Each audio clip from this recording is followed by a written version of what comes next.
Hello everyone, welcome to tasty food recipes. आज मैं share करने जा रही हूँ साबूदाना खिचड़ी की रेसिपी।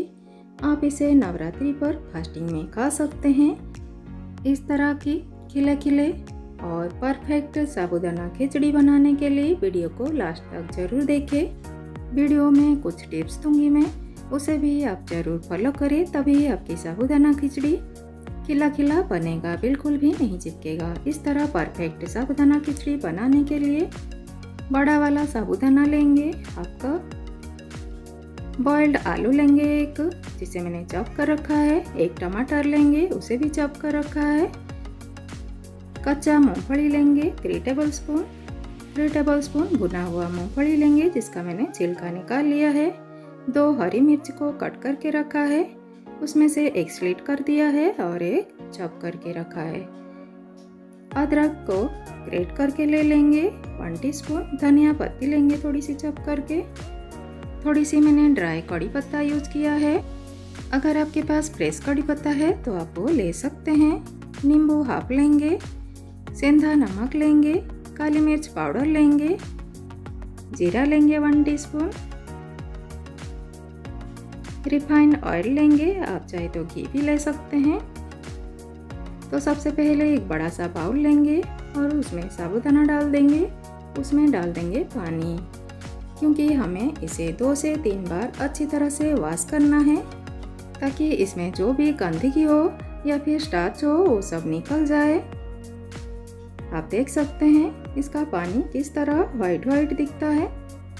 तो हम इसे 2 से 3 बार धो लेंगे अच्छे से। धोने के बाद हम इसे स्ट्रेन कर लेंगे, यानी छान लेंगे। साबूदाना को हमने यहाँ पर 2-3 बार धो लिया है। इसने थोड़ा सा पानी को एब्जॉर्ब कर लिया है, यानी सोख कर लिया है। अब हम इसे एक बड़ा सा बाउल में डाल देंगे और हाफ कप का 3/4 कप हम पानी डाल देंगे, यानी हाफ कप से थोड़ा सा कम। यहाँ पर इस टिप को आप याद रखिएगा, साबूदाना में बहुत ज़्यादा पानी नहीं डालिएगा। इसे 3 घंटे के लिए भिगो के रख देंगे हम। साबूदाना में हम उतना पानी डालेंगे जितने में वो डीप हो सके। 3 घंटे हो चुके हैं, आप देख सकते हैं किस तरह हमारा साबूदाना फूल गया है, डबल हो गया है और ये बिल्कुल मैश भी हो रहा है, कच्चा भी नहीं है। अब हम रोस्ट की हुई मूंगफली को दरदरा ग्राइंड कर लेंगे। बहुत ज़्यादा पाउडरी नहीं करना है, इसे थोड़ा सा दरदरा ग्राइंड कर लेंगे। अब यहाँ पर मैं और एक ज़रूरी टिप्स दे रही हूँ, उसे याद रखिएगा। ये जो मूंगफली का पाउडर है अभी हम साबूदाना के ऊपर ही डाल लेंगे और इसे थोड़ा सा मिला लेंगे, या फिर आप इसे टॉस भी कर सकते हैं। इससे साबूदाना के ऊपर एक कोटिंग आ जाएगा, जिससे साबूदाना पकाते वक्त बिल्कुल भी चिपचिपा नहीं बनेगा, खिलखिला बनेगा। आप चाहे तो पैन में सारी चीज़ मिक्स करने के टाइम भी डाल सकते हैं, लेकिन बहुत ज़्यादा उस टाइम पे मिक्स करना पड़ता है, तो तब वो मैश हो जाएगा, खिला खिला नहीं बनेगा। अब हम गैस के ऊपर एक पैन रख देंगे, उसमें 2 टेबलस्पून रिफाइंड ऑयल डाल देंगे। आप चाहे तो घी भी ले सकते हैं। अब हम इसमें जो हमारा कच्चा मूंगफली है उसको रोस्ट कर लेंगे। तो गैस का फ्लेम लो करेंगे और इसे थोड़ी देर के लिए रोस्ट कर लेंगे।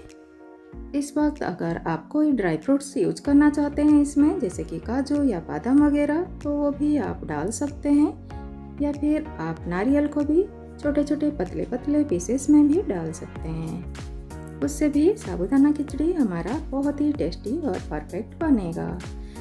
तो अब हम पीनट को रोस्ट कर चुके हैं, यानी मूंगफली को हमने भून लिया है। अब हम इसे निकाल लेंगे। अभी भी इसमें थोड़ा सा तेल बचा हुआ है। अब हम इसमें डाल देंगे जीरा यहाँ मैंने 1 टीस्पून डाला है। जीरा को थोड़ा सा चटकने देंगे। अब हम इसमें ग्रेट की हुई अदरक डाल देंगे, हरी मिर्च डाल देंगे, कड़ी पत्ता डाल देंगे।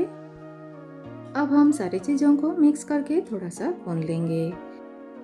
हमें इसे बहुत ज़्यादा नहीं भुनना है, यानी बहुत ज़्यादा इसे जलाना नहीं है। थोड़ी देर के बाद हम इसमें डाल देंगे टमाटर।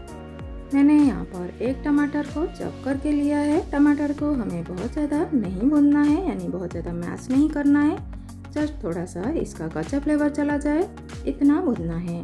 अगर आप टमाटर पसंद नहीं करते हैं या फिर व्रत में नहीं खाते हैं तो आप इसे स्किप भी कर सकते हैं। इसमें यूज़ किया हुआ कोई भी चीज़ें अगर आप नहीं खाते हैं व्रत में या फिर आप पसंद नहीं करते हैं तो आप उसे स्किप भी कर सकते हैं, या फिर अपने पसंद के अकॉर्डिंग कुछ और मिलाना चाहते हैं तो मिला भी सकते हैं। और भी व्रत रेसिपी की लिंक मैं डिस्क्रिप्शन में दे दूंगी, या फिर आप आई बटन को क्लिक करके भी देख सकते हैं।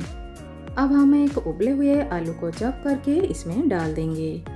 आप कच्चा आलू भी ले सकते हैं। अगर कच्चा आलू ले रहे हैं तो पहले ही मूंगफली के साथ उसे भी भून लीजिएगा। तो आलू को भी थोड़ी देर के लिए क्रिस्प होने देंगे। मूंगफली को रोस्ट करने के बाद भी आप थोड़े से ऑयल लेकर आलू को उसी टाइम पर ही रोस्ट करके रख सकते हैं, यानी क्रिस्प करके रख सकते हैं। आलू थोड़ा क्रिस्प होगा तो साबूदाना खिचड़ी बहुत टेस्टी लगेगा। तो आलू थोड़ा सा रोस्ट हो चुका है, अब हम इसमें साबूदाना डाल देंगे। अब हम इसमें सेंधा नमक और काली मिर्च पाउडर डाल देंगे टेस्ट अकॉर्डिंग। आप चाहे तो यहाँ पर शुगर पाउडर भी डाल सकते हैं। आप चाहे तो जीरा और सूखा हुआ लाल मिर्च को रोस्ट करके उसकी पाउडर भी डाल सकते हैं, उससे भी आपकी साबूदाना बहुत टेस्टी बनेगा अगर आप व्रत में उसे खा रहे हो तो। मैंने आज नहीं डाला है। अब हम इसके ऊपर रोस्ट की हुई पीनट डाल देंगे, यानी रोस्ट की हुई मूंगफली डाल देंगे। धनिया पत्ती को चॉप करके रखा था वो भी डाल देंगे। नींबू की रस डाल देंगे। ये सारे चीज़ें डालने के बाद अब हम इसे एक बार मिक्स कर लेंगे स्पैटुला या स्पून के हेल्प से। अगर आप इस तरह टॉस कर पाते हैं तो आप टॉस कर सकते हैं 1 मिनट के लिए, और लो फ्लेम पर ढककर इसे पका लेंगे। अब हमने गैस बंद कर दिया है। 2 मिनट के लिए ऐसे ही छोड़ देंगे लीड लगाकर। अब हम सर्व कर लेते हैं। आप देख पा रहे होंगे किस तरह हमारा साबूदाना खिचड़ी खिला खिला बना हुआ है। अब हम इसके ऊपर थोड़ी सी चॉप की हुई धनिया पत्ती डाल देंगे। अब इसके ऊपर थोड़ी सी डेकोरेट करने के लिए थोड़ी से अनार के दाने डाल देंगे। इससे ये देखने में तो सुंदर लगेगा ही, खाने में भी बहुत टेस्टी लगता है। एक बार आप इस तरह बना के जरूर देखिएगा, आपको ये बहुत पसंद आएगा। अगर व्रत नहीं भी कर रहे हो तो भी आपको व्रत करने का मन करेगा। नवरात्रि के पूरे 9 दिन तक आप इसे ब्रेकफास्ट में या लंच में बनाकर खा सकते हैं। इसे बनाने के लिए बहुत ज़्यादा समय नहीं लगता है, सिर्फ 10 मिनट के अंदर बनकर तैयार हो जाता है। इंग्रेडिएंट भी बहुत कम लगता है और बनाना भी बहुत इजी है। तो कैसी लगी आज की रेसिपी कमेंट सेक्शन में हमें ज़रूर बताइएगा। पसंद आई तो लाइक और शेयर